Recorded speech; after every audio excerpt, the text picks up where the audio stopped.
Hey everyone, welcome back to another episode of Wrinkle in Time. This is Elucid. I'm playing the nation Agartha. It is turn 56. And if you recall from the last episode, we were beginning to prepare to invade Vanarus, and our war with Yis is kind of been struggling. So let's take a look at this turn. So first somebody claimed the throne. We had somebody claim Throne of Storms. That's actually funny. I didn't know somebody's name was Dominions 5 soon. That's really funny. And then we have Augury. Arcane Probing. Arcane Probing. We're not finding anything. Arcane Probing. Did not find anything. And some battles. This is a battle between Jotunheim and Ashdod. And Jotunheim is bringing a pretty big army. He's got some ogres. That's what these are. Or are they hill giants? Are they Edens? Excuse me. Edens are pretty big. They, if you buff them, especially if you can give them a regeneration buff, they get pretty hard to kill, and they do a lot of damage. They have okay attack, but pretty bad defense and protection. So, and I think they're expensive. I can't remember how much they cost, but... or maybe these are from crossbreeding. I'm sorry. So you can see he's been doing crossbreeding, and apparently he got 2 Edens from that. But they are definitely a pretty good chassis if you can buff them. So and it looks like there's a horde of skeletons set up going, though I don't believe it is the... No. There is no communion, which Jotunheim actually can do. These guys can come in with a blood communion, and if they switch to their wolf form, they regenerate, and then they are able to do some quite good fatigue absorption, whereas they kind of get fatigued out, and then they take damage, but then they regenerate. And you can get a lot of skeletons that way. So if we look at Ashdod, oh, this looks to be the pretender god of Jotunheim. Yeah, it is. Pretender god. And it's Death 3. And then it's got a Bracer, and then it's got this for magic resistance, and it has a boatload of HP. Holy crap. I guess he has Gift of Health up, so that's probably why. But you have to be really careful bringing in a pretender against Ashdod, because with these giants, even if you have really good protection, they can just chew right through it.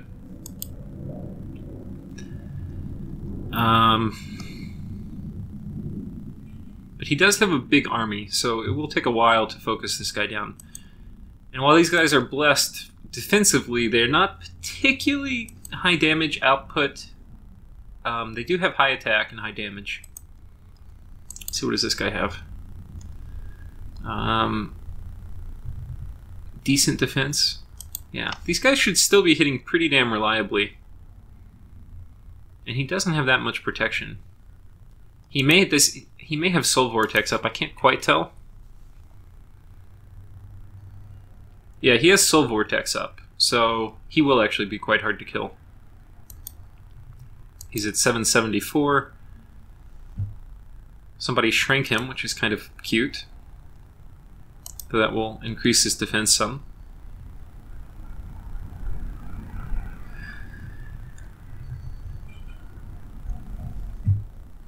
Yeah, that's not going to do too much. So this is going to be pretty one-sided. I don't know how much these guys are doing here in the back. They did a bunch of horde of skeletons. But this is not looking good. These guys are pretty strong. They're holding the line pretty well. And skeletons, and they can hold off for a really long time, but these giants, which are mixed in, do a lot of damage, enough to go through their protection. One of the things that does work really well in Dominions is if you have,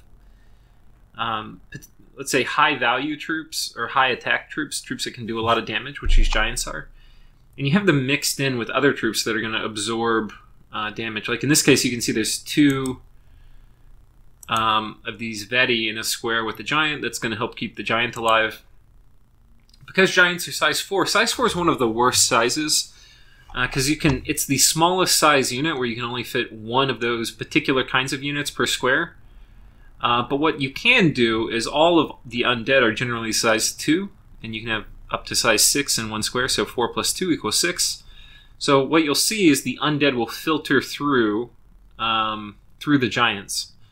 Now sometimes they'll filter past, but like this square has a giant and an undead in it. And this is really good for taking pressure off the giants. They end up staying alive much longer as the other unit, half the damage coming into that square almost will go to the undead, which is something you want. Meanwhile, this dragon is in the back, causing a ton of damage. And we see...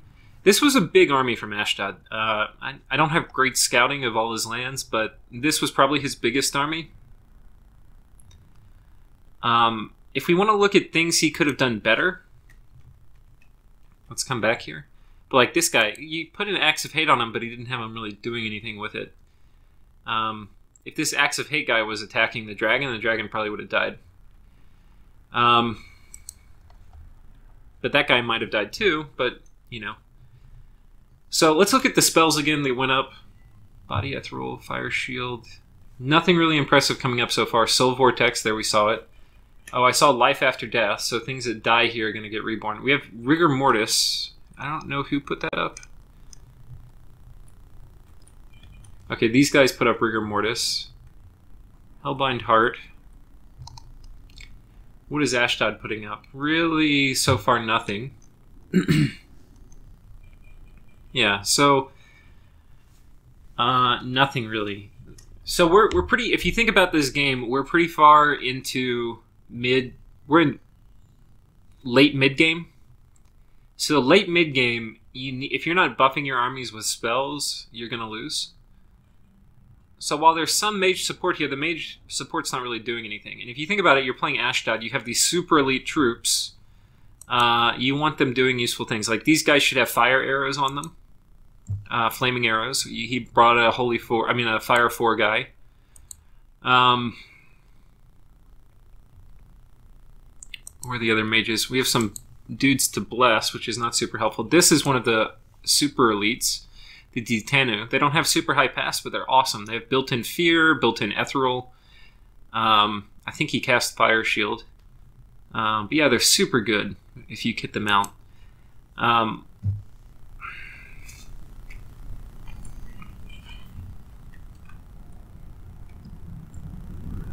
And it's hard to say. You can't bring like a super combatant against these guys because, they could do Drain Life Spam, or Blood has some good solo target spells. But yeah, I think you need to bring more mage support, and you need to buff these guys. Like, if you got their 19 protection up to 24 or something, if you cast Mass Protection. Mass Protection is really safe versus Jotunheim. They don't have fire. So casting Mass Protection would be really good. Or Marble Warriors or something. But anyway, we've seen that battle. And then we have a battle here where I'm attacking Yis. And this appears to be pretty safe. I'm bringing 3 Marble Oracles. And they get munched. Okay. And then we have some events.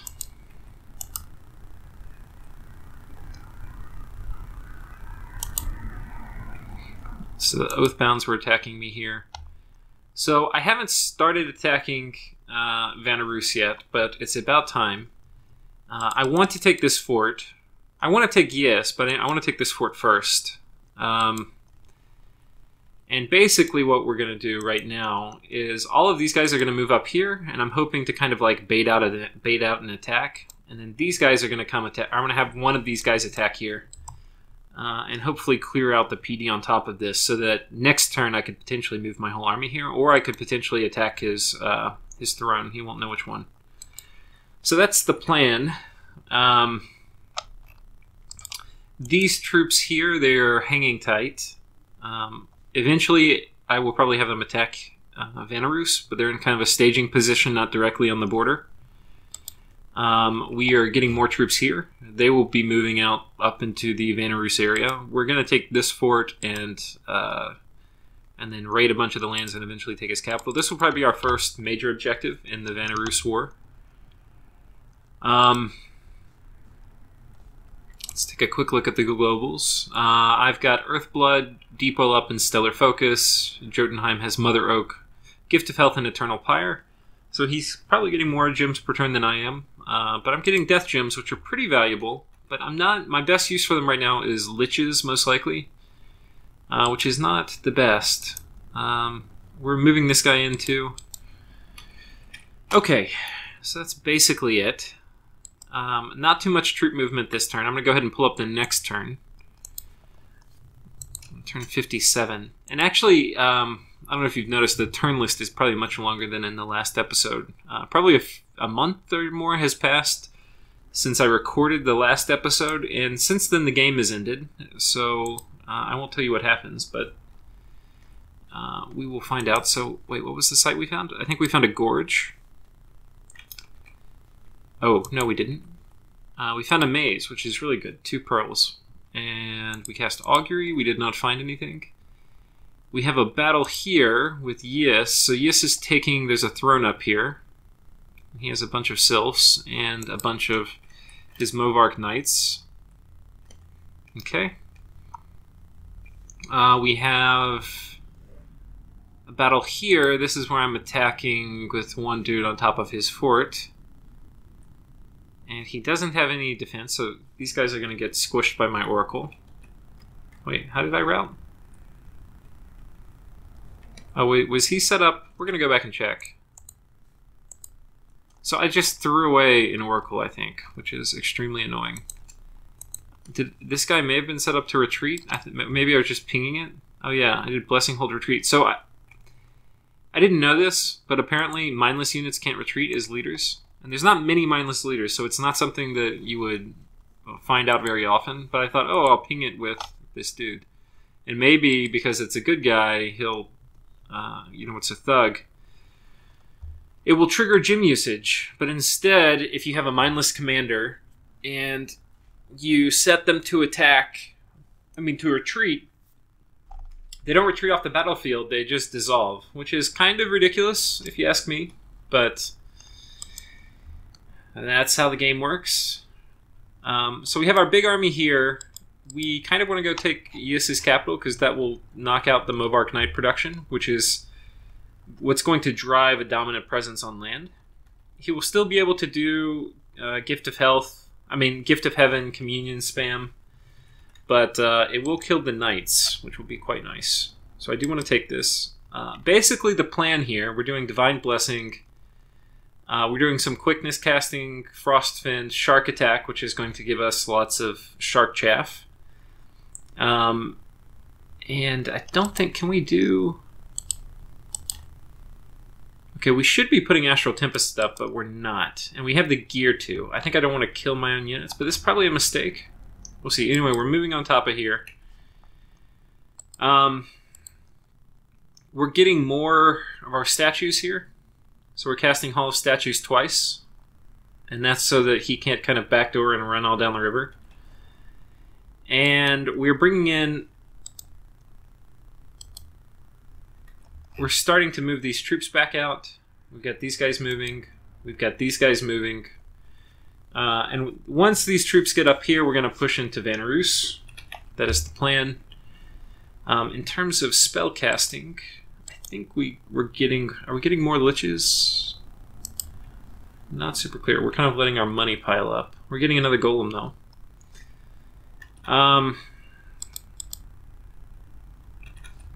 And I think that is about it.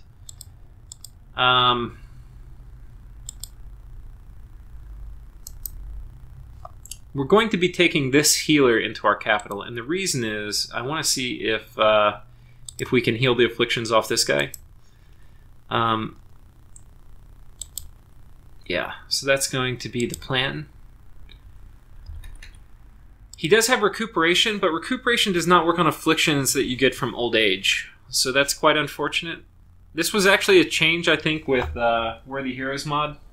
Is they tried to make this hero... This is a hero that's in vanilla, but the change they made was to give him recuperation in the thought that it would prevent... He would still be old age, so he'd get all the stat penalties.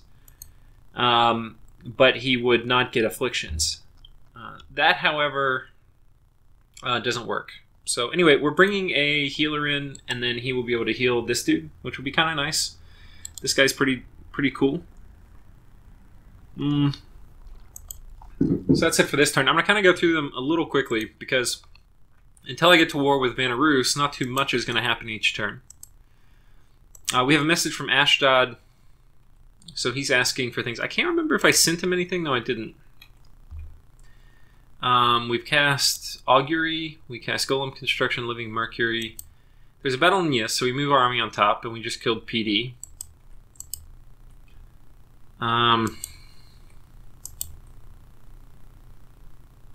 And we're breaking down the fort wall in Yes, but we need more time to succeed. Meanwhile, we get a message. The god of Pangaea has permanently been vanquished.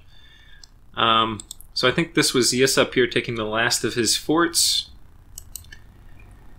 When affliction was cured. Not this guy yet. But anyway, our healer is now in position, so that's nice. And we have a pretty big army here. We're going to have a bigger army here once everybody moves in, these guys. And then once we have that, we will begin war preparations immediately. We're going to jump up here and take this. Pretty likely that Yes is going to move their army here and then try to meet me on top of their capital. And I don't really want this guy to fight a whole army alone. He'll probably die, and that would be unfortunate. Yeah, I don't want that. So, he does have pretty damn good gear. He'll be really hard to kill, but it is possible. Especially like water elementals and stuff, they still are kind of this guy's nemesis. 4 high damage attacks that will make it through all his armor. Okay, so we're on top. And have I fixed my scripting yet? No, we still don't have Astral Tempest coming up because I'm probably an idiot. I better put that up. But that's basically it. We're moving troops into position. The logistics for this nation are so slow. It's just mind-blowingly slow. It takes you months and months and months to prepare for a war. Like, it's taking me forever to move my troops 2 spaces up here. And then caves have the lowest movement, and water provinces have the lowest movement. So everything about this, like even if if you're not in a huge cave system and you get these guys with statues, they actually have pretty good movement. They're map move 3. But even still, I can only move 1 province a turn because caves, you can only move 1 a turn in. Or water, you can only move 1 a turn in. And I'm fighting this aquatic battle. The reason I'm doing it is I really want to have this lake. If I can kick Yis out... First of all, Yis is one of the hard counters to me on land with Gift of Heavens. So I have a strong incentive to get rid of Yis. And if I have control of the lake, I'm going to be able to do lots of really strong grading to basically everybody. Nobody will be able to kick me out once I have it from Yis. Jotunheim might be able to with Tartarians or something like that, but I think it'll be really difficult. These guys are actually pretty damn good versus Tartarians, but it would be a fight. So, anyway, that's my thinking. And then let's do the next turn, which is turn 59. This will probably be the last turn for this episode. So, we found a site, a kelp grove. Augury didn't find anything. We're casting a bunch of Twiceborns. I'm getting ready for another slew of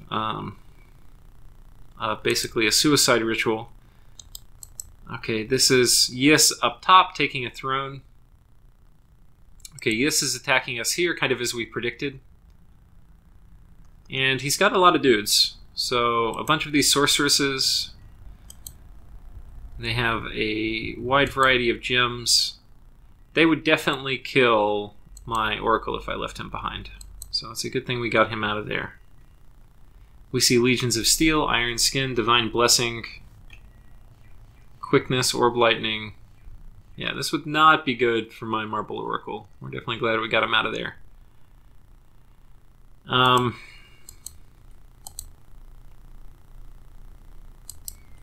Okay, and we breached the Fortress of Yis, and we're going to be storming the castle. This actually isn't a super huge army, but it's really strong. These guys are going to be really hard to kill. Did I storm it finally? I still haven't scripted Astral Tempest. I don't know what the hell I'm thinking. I'm playing this. I'm obviously looking at this replay in retrospect, but I definitely should have been putting Astral Tempest up. Don't know what I was doing. And yeah, we really need to get Yis's capital. That's basically it. Meanwhile, we know this group's probably going to move up here, so we're going to move a big army on top of this, and hopefully, even if we lose this, we can take this fort while they're not watching. That's kind of the plan. We are mobilizing these guys as we prepare to go to war against Vanarus. That will not take much longer. We're going to go to war basically immediately. Our blood hunting operation's going. We have 42 slaves, which means we will empower this guy up not too long. How many do we need for the next one? I think we could do it soon. 45, so probably next turn we'll be able to empower him. I don't know if I will next turn or not, but we'll see. I'll definitely be able to. And that will give me access to bloodstones, which is pretty damn useful for this nation. Yeah. But I don't think I actually make good use of that. But anyway, that's another thing. In terms of research, we're going to finish Conjuration 8, which will allow us to get Well of Misery, which is definitely one of my targets, and I'm saving up death gems for that purpose.